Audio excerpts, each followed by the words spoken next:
bago tayo mag-umpisa, baka pwede nyong i-like ang video na to. Malaking bagay ang like sa aming mga content creators. Maraming salamat po.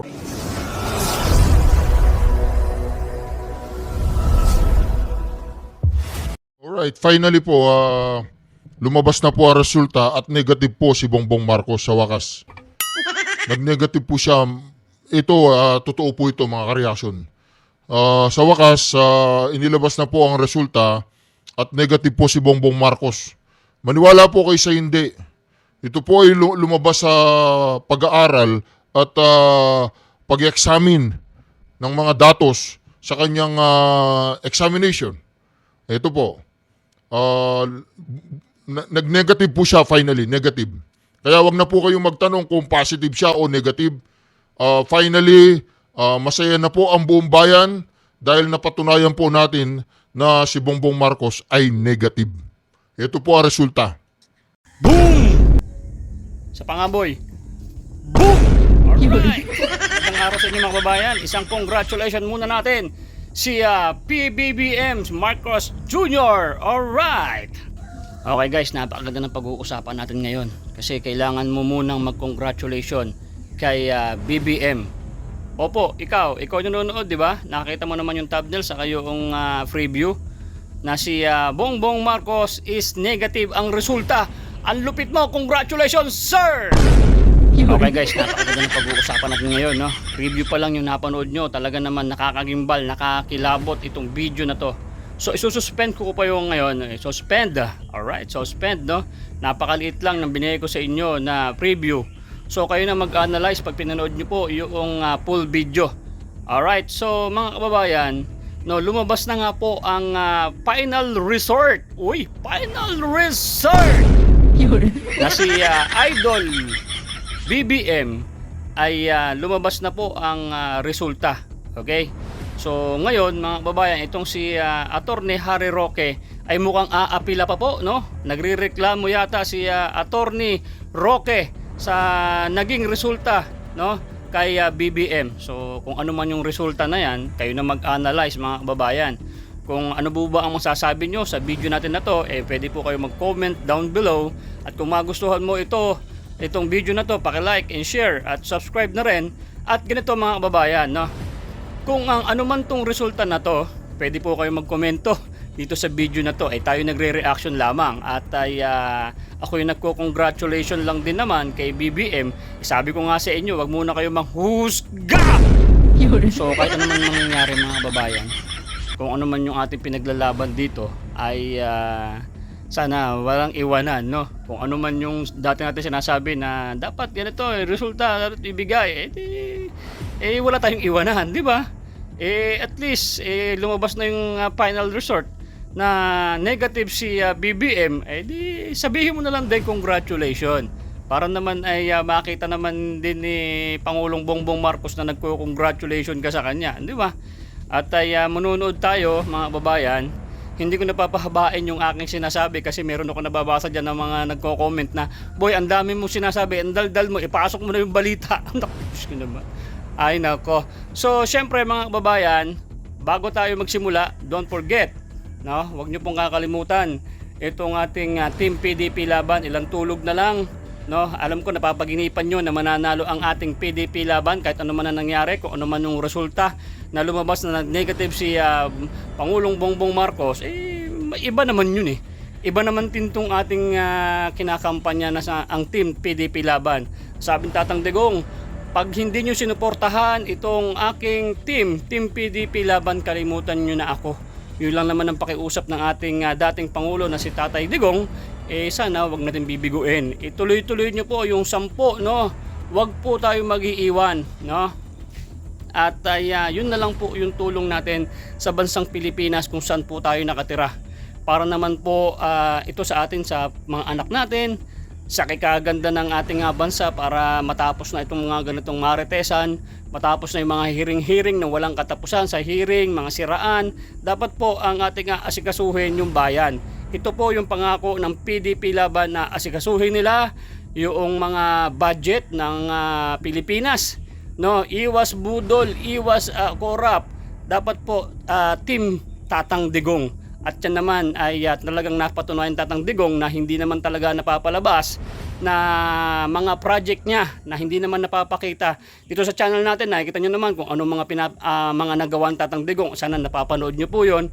At alam ko marami rin nakapanood at bumilib sa galing at diskarte ni Tatay Digong. Matanda na si Tatay Digong at ang sabi niya iiwanan niya sa Pilipinas yung ganda ng Pilipinas. At syempre kinapos naman din siya sa kanyang termino, pero sobrang dami. Pero mga kalaban natin ay talagang sinisiraan pa rin talaga siya. Pero bayaan nyo na yan, basta yung Team PDP laban mga babayan, huwag nyo pong kakalimutan. So ganito mga babayan, simulan natin tong video na to. Kayo na mag-analyze sa video mapapanood nyo kung bakit ba nag-negative. Kayo po ba ay magre-reklamo dahil nag-negative lang sa resulta itong siya Pangulong BBM. At kung nagustuhan mo yung video at ay nakita mo kung ano yung final result na yan at negative, i-congratulations mo naman siya Pangulong BBM. Alright, so play natin ang video. Let's go! Alright, finally po, lumabas na po ang resulta at negative po si Bongbong Marcos sa wakas. Nag-negative po siya. Ito, totoo po ito mga kareaksyon. Sa wakas, inilabas na po ang resulta at negative po si Bongbong Marcos. Maniwala po kayo sa hindi. Ito po ay lumabas sa pag-aaral at pag-examine ng mga datos sa kanyang examination. Ito po, nag-negative po siya finally, negative. Kaya wag na po kayong magtanong kung positive siya o negative. Finally, masaya na po ang buong bayan dahil napatunayan po natin na si Bongbong Marcos ay negative. Ito po ang resulta. At naging 53%. So 53 less 25 is 28. So negative 28 ang approval rating ng ating presidente. O yun, negative 28 daw po ang approval rating ng ating presidente. Hindi po negative sa cocaine o negative sa drugs. Kayo iniisip nyo agad negative sa drugs eh. Negative 28 po ang kanyang approval rating at patuloy pa pong bumabagsak. Pag negative 100 po yan, ay palagay ko talagang talagang malupit. Tuloy po natin ang balita po ni Spokes Harry Roque. Negative po yan. Hindi po yan malayo dun sa nakuha niyang negative 54 di umano sa survey dyan sa Bohol. Wala pong may gusto kay Marcos Jr. At kung titignan po natin yan, sa porsyentohan lamang, sa 4 na Pilipino, isa lang ang nag-a-approve sa ginagawa ni Marcos Jr., 2 ay hindi approve at yung isa ay undecided. Pero dahil nga nito po yan, negative 28% ang approval. Ibig sabihin, hindi ka approve, Marcos Jr. Nako! Na pagdating naman sa pagtitiwala, trust rating, nako, ito po, mas malaki ang distrust kesa sa trust. No? Ang trust rating po niya, galing 42, ngayon po ay 25. Nako po. Bagsak by more than 20 points. No? Almost 20 points ang bagsak. No? Okay lang yan, sanay naman bumabagsak si Marcos Jr. Nung elementary, high school, college, sanay po siyang bumabagsak. Hindi nga siya pumapasa eh. Okay lang yan, sanay siya dyan. Wala tayong pag-uusapan dyan. Ano pa? 23 points ang pagbagsak pagdating sa trust rating. At umakyat ang Marcos Jr., bagsak ka na naman. Wala na eh, ganyan talagang buhay mo, isinilang kang bagsak. Ayan, hindi po natin alam kung anong mangyayari dyan. distrust. Diba? Umakyat po sa 54 galing 32. Naku. So again, kukunin nyo yung neto para makita ko ano ang trust rating. Okay, so 25 na naman, 54 less 25 is 29, negative 29. Naku po. So ang kanyang approval rating ay negative 28, ang kanyang trust rating ay negative 29. Yun. Walang approve halo sa Pilipino. So finally, at least negative siya. At yun naman talagang gusto niya mapatunayan sa kanyang pagiging presidente. Mag-negative siya sa result. Negative po ang result eh. So yun ang iniling niya. Pero yung cocaine tsaka mga drugs sa kanyang katawan, baka dun lang siya positive. Baka kasi hindi siya nagpapa-follicle test eh. Kung nagpapa-follicle test siya at nag-negative din dun, talagang ang buhay ni Marcos Jr. talagang negative. Hintayin natin, malay natin bukas magpa-follicle test na yan. Di ba? Tapos nag-negative din, di negative. Your life is negative. Kay Marcos Jr. at wala rin pong nagtitiwala kay Marcos Jr. ngayon. Bakit? Ano ba yung mga bagay-bagay na naka-impluwensya dyan? Well, syempre, unang-una, yung pagpapakulong niya kay Tatay Digong sa dahig. Malinaw na malinaw po ha, na bagamat nagkasama-sama na ang dilawan, ang mga loyalista na lumiliit na ang hanay at ang mga komunista, ay nako, napakalaki pa rin porsyento ng ating mga kababayan ang nawala ng tiwala at nag-disapprove sa ginawa ni Marcos Jr. Yan nga po, ang kanyang disapproval rating ay negative 28, ang kanyang trust rating ay negative 29. Ibig sabihin, karamihan talaga, o kung hindi lang karamihan, halos lahat ng Pilipino hindi po approve sa ginawa niya na pagkakidnap kay Tatay Digong papunta ng dahig. At naintindihan naman po natin yan dahil kapwa Pilipino yan. Hindi naman po natin sinasabi na wala talagang pananagutan ng presidente kasi kung meron talagang nagrereklamo, dapat bigyan sila ng oras sa hukuman. Yun! Pero hindi po yan dapat sa isang dayuhang hukuman. Dapat po yan sa Pilipinas. Now, bakit na-disgusto ang tao sa kanya? Kasi nagsinungaling si Marcos Jr. Yun.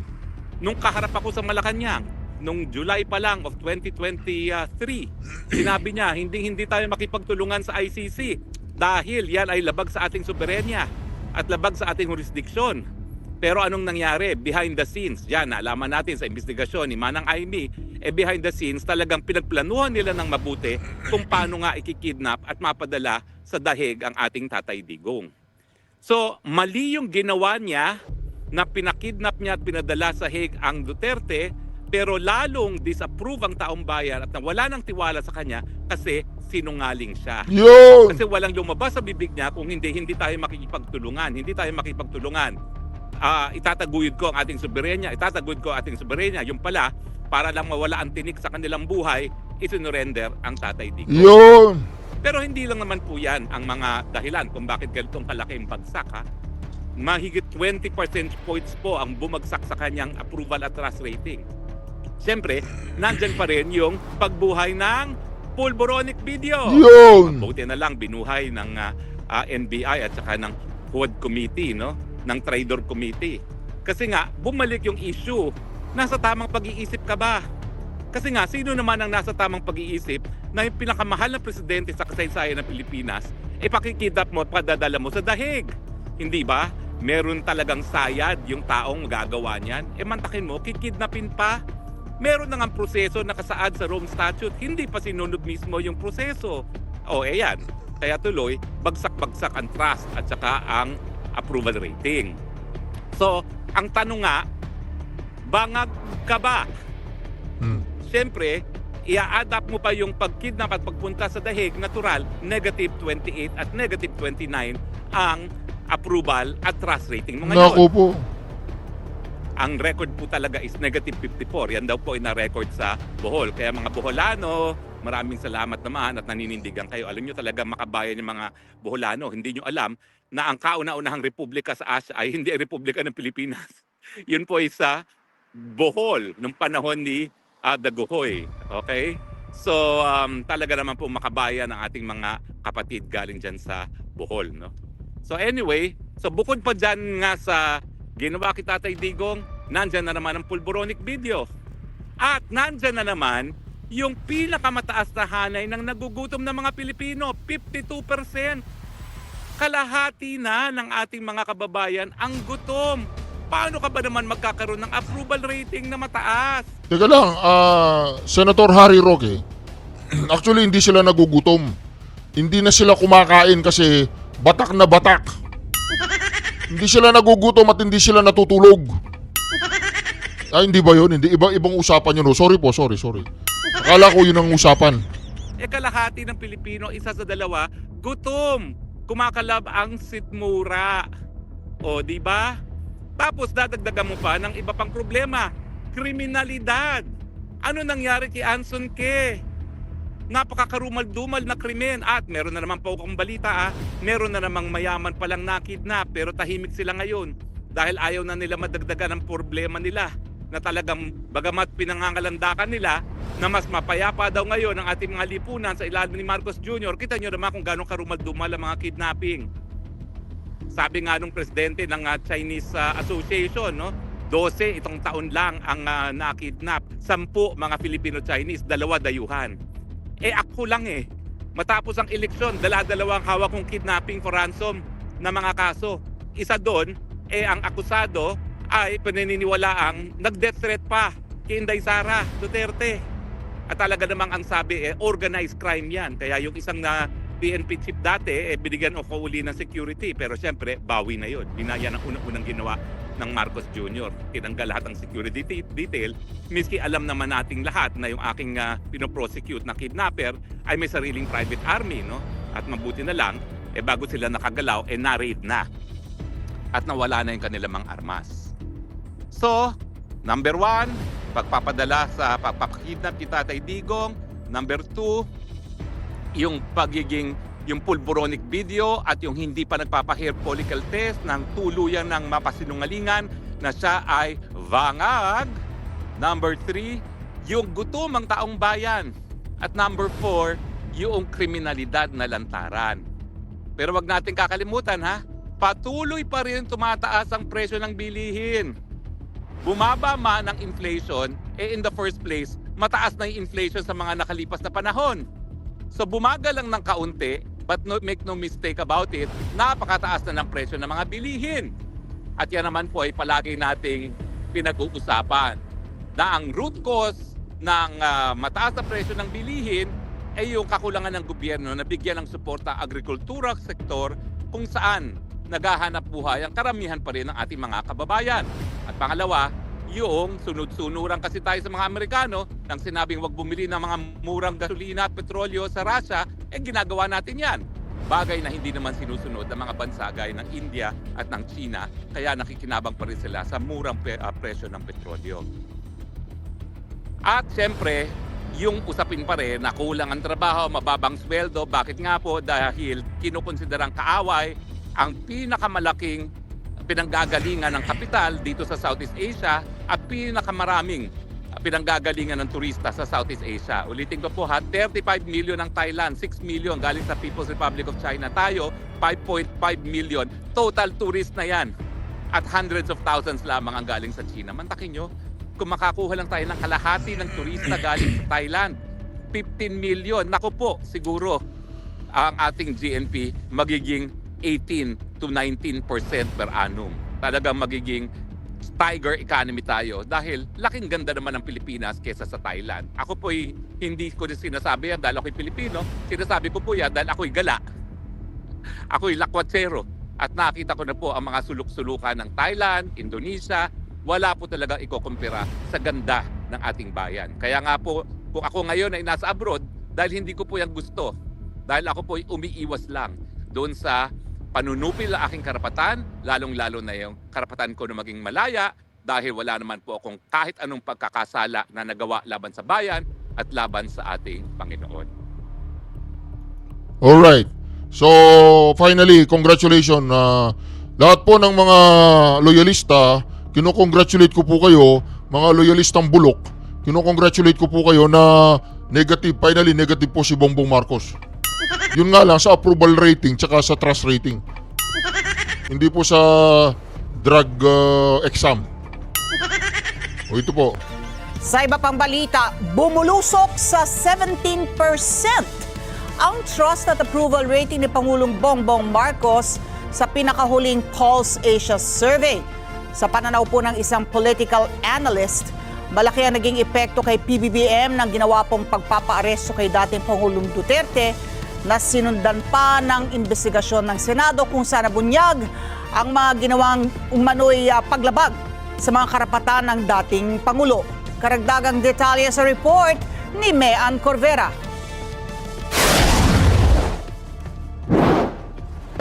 Siguro po yung baka may mga hindi pa po siya nagagawa po na mga projects na ng mga nakaraang zona niya, mga nabanggit niya, mga hindi pa po siguro na tapos or na uumpisahan. Siguro sana may magkaroon tayo ng seguridad sa pagkain kasi siyempre para sa atin din naman lahat yan.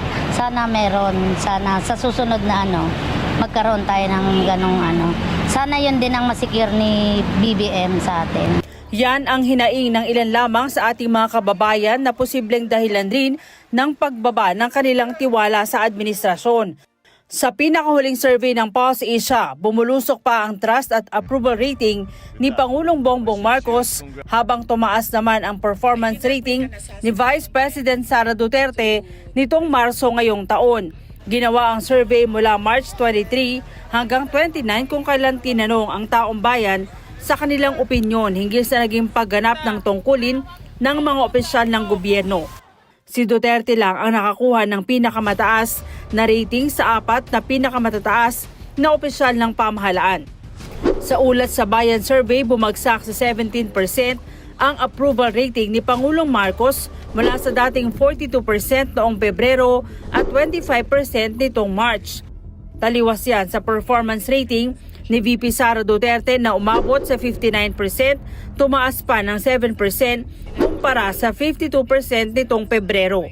Bukod kay Pangulong Bongbong Marcos, bumagsak rin ang approval rating ni na Senate President Francis Escudero at House Speaker Martin Romualdez. Si Escudero nakakuha ng approval rating na 39%, mas mababa pa ng 8% noong Pebrero, habang si Romualdez umabot na lang sa 14% ang approval rating. Ayon sa political analyst na si Professor Dennis Coronacion, tinamaan si PBBM ng ginawang pagpapaaresto kay dating Pangulong Rodrigo Duterte na sinundan pa ng investigasyon ng Senado kung saan nabunyag ang mga ginawang paglabag sa mga karapatan ng dating Pangulo. O di yung mga in-expose na lapses at saka yung mga hindi na-observe daw na human rights ng dating Pangulo. Opo. So yun, I think all of these things put together had a negative impact on the image of President Bongbong Marcos and the entire administration. Alam mo kung ako sa'yo, Bongbong Marcos, bibili ako ng lubid. Lubid! Itatali ko na lahat ng gamit ko. Wala lang, itatali ko lang. Baka tumaas ang ratings ko, ganun. Tatali ko yung mga gamit tapos isasabit ko. Ganun, sasabit kong ganun. Tapos kukuha ko ng upuan, ganun. 25% negative na yan eh. No. Yung tatali mo na para itago mo doon sa taas ng bubungan, yung mga gamit mo, tago mo para baka mawala. Diba? Kung ako sa kanya, ganun ang gagawin ko, kaya maglalayas na ako. Magbabakasyon ako ng mga 3 taon. Hindi ako babalik ng 3 taon sa Pilipinas kung ako sa kanya. Sisiguraduhin ko, pagbalik ko, may bagong presidente na. Ganun lang gagawin. Simple lang gagawin ko kasi wala na, ayaw na ako ng mga tao eh. Sabi ng mga tao, negative ka, negative yung utak mo. Diba? Ganun yun. Mantagin mo, patatapon mo yung matanda dun sa dahi. Makikita ka ng mga tao niya, sisigawan ka. Sana hindi ka sigawang kidnapper. O kaya mastermind. Diba? O kaya bobo. Sana hindi ka sisigawang ganun. Hindi maganda yun, nakakaya yun, Bongbong Marcos. Pero kung ako sa'yo, maglalayas na ako kahit 3 taon lang. Yung wala nang makakakita sa akin ng 3 taon. After 3 years, babalik ako. Ganun, papakita na ako, magpapaliwanag ako. Sasabihin ko, naglayas lang ako. Bakit ka naglayas? Sasabihin, trip ko lang. Ganun. Apektado rin anya ng mga banat sa Pangulo ang kanyang mga kaalyado gaya ni na Escudero at Romualdez. Sabi ni Coronacion, hindi malayo magkaroon rin ito ng domino effect sa mga kandidato sa pagkasenador na ini-endorso ng administrasyon para sa May 2025 midterm elections. And nakikita na natin sa mga senatorial surveys. Nasa number 1 spot na si Senator Bongo. Tapos umangat din yata si umangat din si Senator De La Rosa. Tapos even yung mga wala sa Magic 12, yung ilan sa kanila nakapasok. Doon sa isang survey, pumasok si Ibe, si Philip Salvador. Doon sa isa naman, pumasok din si Congressman Marcoleta. So, parang generally, I think nagkaroon ng positive impact sa mga PDP laban senatorial balls. Kasi nga naging na siya naging primary election issue. Payo niya sa Pangulo, tutukan ang mga tunay na problema ng bansa, lalo ng isyu ng mataas na presyo ng bilihin at kriminalidad sa Pilipinas. Yung issues about poverty, inflation, unemployment, naging secondary na lang sila eh. So hindi na siya pinag-uusapan, it's not part of the discourse. Ang pinag-uusapan na yung awayan ng dalawang kampo, no?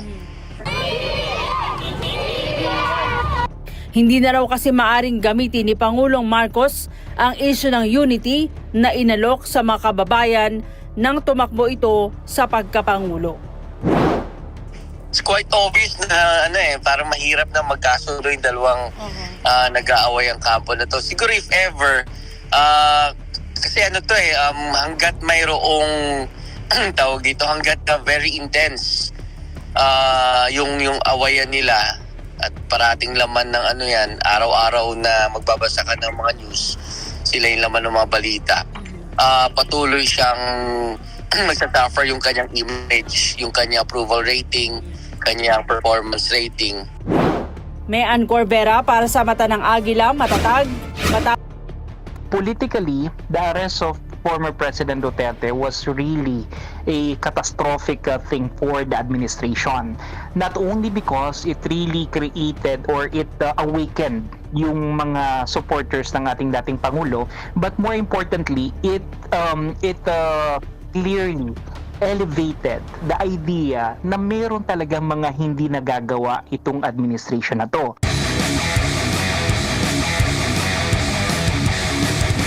Oo, para pang binabaliktad na dapat na daw hinahanap na daw siya ng mga Pilipino para sa kanyang pagtatrabaho. Take note natin, ang trabaho ng Vice Presidente talagang limitado. Kung humingi nga siya ng budget kasi nung time na yon, pag nagre-refer lang daw siya, sasabihin lang daw sa kanya na ay kalaban sa politika, hindi namin pagbibigyan. Kaya nga humingi siya ng mas malaki-laking budget.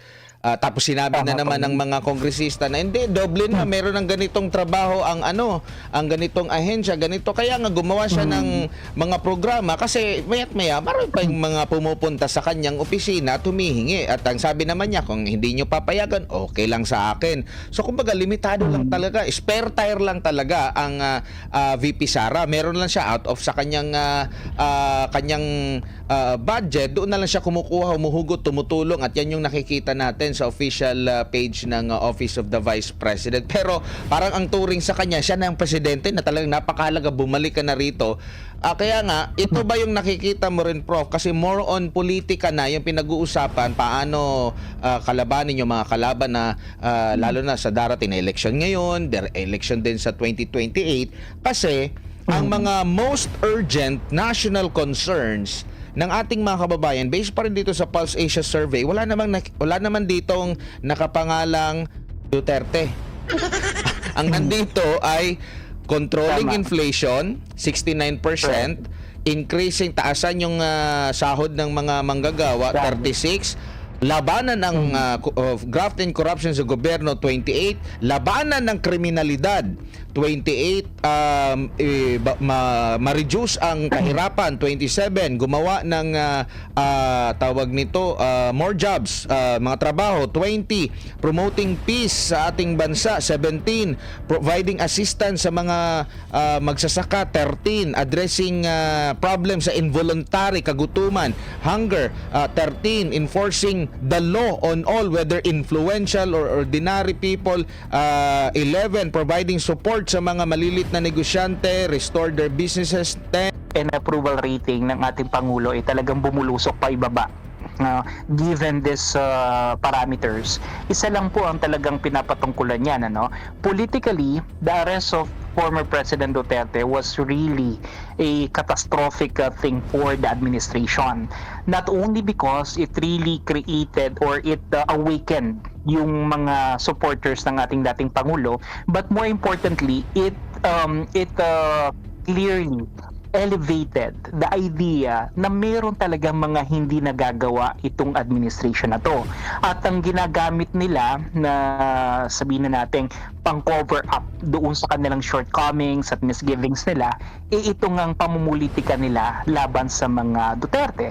Na ito nga medyo nag-backfire talaga sa kanila. So mas lalong na-heighten na namumulitika ka, masyado mong pinofocus yung lente mo sa mga Duterte when in fact in the process nanineglect mo na yung dapat ginagawa mo bilang isang pangulo, which is to really improve the socio-economic conditions of the people. And sa pananaw siguro ng ating liderato ngayon, sapat na yung mga ayuda, sapat na yung mga binibigay nila para patahimikin ang taong bayan. Pero kung titignan natin, even the yung nasa social classification na D and E, which are supposed to be the recipients of the ayuda, di ba? Na maliwanag kahit sila, hindi na sila sumasang-ayon. Maaring ito ay dahil din sa kawalan talaga ng direksyon. Hindi nila nakikita kung saan ba talaga papunta yung mga programa ng gobyerno na puro na lamang, tama kayo, na nandun lamang sila nakapokus doon sa political lens, which is not supposed to be the case, dahil ang pinagmamalaki lagi ng gobyerno ni President Marcos ay yung kanilang economic imperatives, their economic foothold, which to my understanding right now, mukhang hindi nila talaga nare-realize, And this is something na malapit kasi to sa sikmura, ika nga, ng ating mga kababayan, At gusto nila na magkaroon talaga ng konkretong solusyon itong mga problema nila. Hindi lamang yung piecemeal or band-aid solution kagaya ng ayuda, Kasi kahit bigyan mo sila ng bigyan ng ayuda, kung nare-realize na nila in the end, hanggang kailan ba tong ayuda na to? Hanggang kailan lang naman to, Paano kapag nawala na sila sa poder, wala ng ayuda, pero yung trabaho, kabuhayan, yung mga pagkukuhanan nila ng permanenteng solusyon sa problema nila, yun yung wala, Yun yung hindi nila nakikita dahil nga masyadong nakafocus itong gobyerno na to doon sa mga Dutertes. Oo nga po, parang actually itong primary concern ng ating mga kababayan, Prof, matagal na nating dinidiscuss ito na parang hindi nagtutugma yung mga ginagawa ng gobyerno kasi more on highlights ba sa mga Duterte, yun talaga at iba, South China Sea, West Philippine Sea na mga issue. Pero parang hindi nila pinapakinggan, Prof. Ano sa nakikita mo yung kumbaga kahit ba mismo yung ang taong bayan ba mismo rito ay talagang ito na yung judgment ng taong bayan. Matagal na kaming nagrereklamo ng ganito, puro kayo Duterte, puro kayo sa politika. Kaya bagsak ang gradong ibibigay ko. Actually, bukod doon sa kawalan ng mga oportunidad, kawalan ng hanap buhay, mababang sahod and all, siguro ang isa sa mga concerns din dito ng ating mga kababayan, and this is an often neglected element dito sa liderato ng ating Pangulo, yung aspeto ng peace and order situation. Lumalala yung peace and order pero hindi ito na-magnify ng ating Pangulo. Hindi nga niya nababanggit. In the same manner that the former President Duterte has been, pushing on this issue nung siya ay Pangulo. Kung maalala natin, hindi lang naman yung mga kriminal at mga drug pushers, drug syndicates ang kinalaban ng ating Pangulo. Even yung mga criminals on the streets. Pero ngayon, parang nawawalan na tayo ng order, Ang dami sa kababayan natin na involved sa mga road rage, na sa patayan, yung mga nagdadala ng mga baril kung saan, bumabalik ang mga hold-upper, kidnaporansa, mga nawawalang bata na hindi may paliwanag. All of these things kasi nangyayari ito on a daily basis, na hindi man lamang na babanggit ng ating Pangulo. At ito yung nagbibigay ng impression sa ating mga kababayan na disconnected siya doon sa normal at pang-araw-araw na problema at suliranin ng ating mga kababayan. So hindi nila nakikita kay President Marcos yung father figure na pwede mong tagpuhan, na pwede mong kausapin, pwede mong hingahan ng mga problema mo dahil hindi nga niya nakikita na meron pala talagang ganitong mga problema, pero ito ay nangyayari on a daily basis, no? And then syempre maaari na naman natin tong i-correlate doon sa seemingly sabihin na natin mababa na effort ng liderato ni President Marcos patungkol dun sa problema ng drug addiction and drug pushing dito sa bansa, no? Dahil nga ito ay ipinapagkipit balikat lamang niya, hindi niya masyadong kumbaga hindi intensified yung yung messaging, no? Kasi iba yung kapag merong kang pangulo na sinasabi mo sa publiko na itong mga drug addict na to, maghanda-handa kayo kasi tapos na bilang na mga araw. It sends a chilling effect, no, doon sa mga drug pushers and drug addicts, no. Ngayon, if you have a president na hindi to binabanggit at hindi to sinasabi, ang iniisip ng mga kriminal na mga drug pushers, okay lang. So, nagpo-proliferate sila. No, patuloy na nangyayari itong mga krimen na to sa kalsada natin, and syempre ito yung araw-araw na nakikita ng ating mga kababayan na mas madali ngayon nilang nakukonsume because of social media. And then of course the question now will arrive and will come, what is the authorities doing about this? What is the government doing about this? So ibig sabihin, walang direksyon, walang aksyon, walang ginagawang konkretong solusyon yung pamahalaan to address this problem because namamayagpag diba? Bumabalik. So yun yung retorika. At dito natin nakikita yung pagkakaiba ng pakiramdam ng ating mga kababayan nung panahon ni Pangulong Duterte at ng panahon ngayon. At maaaring ito rin yung dahilan kung bakit nagbubunsod ng mas mataas na trust and approval rating again kay VP Sara Duterte because nami-mirror ng maigi yung malaking difference ng dalawa. Mga mahal kong kababayan, 10 po ang kandidato ng PDP Laban. Opisyal na kandidato ng PDP Laban. 10 lang po yan. Unang-una po dyan, si Jimmy Bondoc, si Ronald Bato de la Rosa, nandiyan po si Bongo, nandiyan po si Hinlo, nandiyan po si Lambino, nandiyan po si Mata, naandyan po si Marculeta, naandyan po si Rodriguez, naandyan po si Kibuloy, at naandyan po si Salvador. 10 lang po yan, mga mahal kong kababayan. Wag po kayong malito. Hindi po ako kandidato. Inuulit ko po. Hindi po. 2028 pa po ako. Ito pong eleksyon na ito, campaign manager po ako.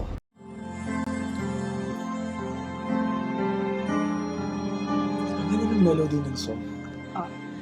Ang bayan ko'y pinagpala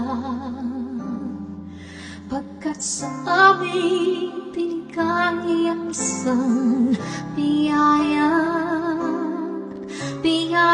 na mag-aahon sa hirap at dilim ng kahapon at sa bawat Pilipino'y magtatanggol sa bayan ko dati laganap pang-api at tusa sa aming mga mahihirap, ngunit ikaw ay dumating, sagot sa aming mga dalangin.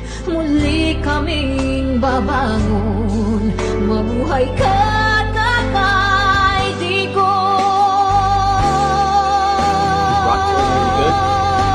Ama, maraming salamat, aming mga matay minuhulat, gawain na masasamay iyong isiniwalat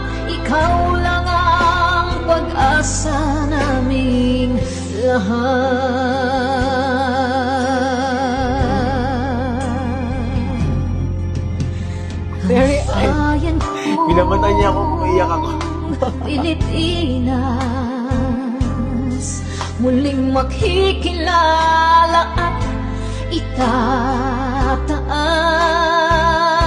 Katahimik ay maghahari sa ating puso'y mamamayani. Mga ngiti sa labi, di mapapawi.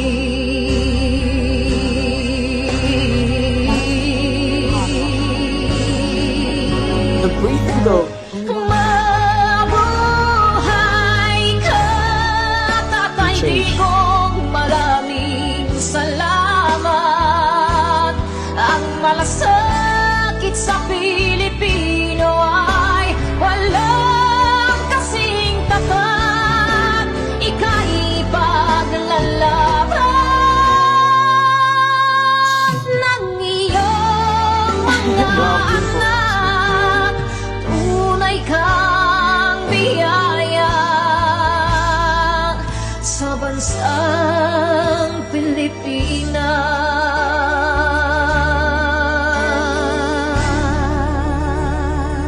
Haba. Gosh. Irene Oikawa, Nay, ito na yung bayad ko sa isa, ano? O, kunin mo yung isa. Isa muna. Iyan, oh. Tapos, isa pa. Di ba? 4 dapat na sardinas, eh. O. O, yan. 3 na. Pang-4 na sardinas. O, okay na.